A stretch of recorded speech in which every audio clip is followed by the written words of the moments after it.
Սուրբ Այսիոս Աթոսացի հոգևոր պայքար։ Երբ ենք մեղանչում հայհոյական մտքերի դեպքում։ Հայր, երբ հայհոյական խորհրդի հարձակում է լինում,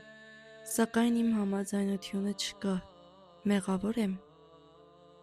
Եթե դխրես և չընդունես, ոչինչ։ Հայր,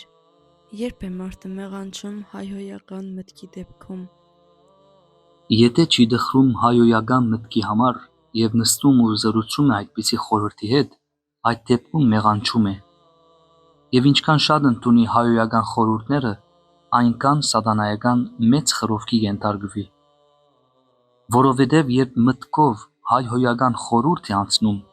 և մարդը մտքում քննարկում ու զրուցում է այդ մտքի հետ, մի քիչ դիվահարվում է։ Հայր, իսկ ինչպես պետք է հեռանան այդպիսի մտքերը։ Եթե մարդը դխրում է այդպիսի խորհուրդների հայտնվելուց և չի զրուցում դրանց հետ, ինքնաբերաբար հեռանում են, որովհետև չեն սնուցվում։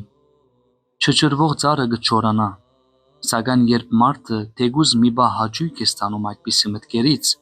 ապա սնում է դրանց ու ճրում է հին մարդուն։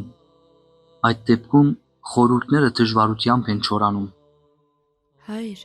երբեմն ընդունում եմ հայհոյական մտքերը, համաձայնվում եմ դրանց հետ, այնուհետ գլխի եմ ընկնում, սակայն արդեն չեմ կարողանում հեռացնել։ Գիտես, թե քեզ հետ ինչ է կատարվում։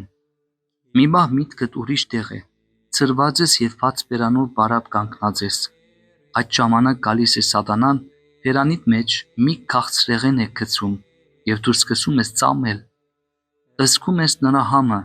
և հետո դժվարանում ես դուրս թքել։ Հենց մի քիչ քաղցրություն է պատճառում քեզ, պետք է անմիջապես մի կողմ նետես։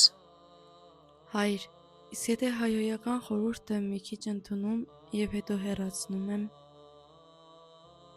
Այդ դեպքում սատանան կարծես մի քաղցրեղեն է տվել, մի քիչ համտեսել ես, ապա թքել։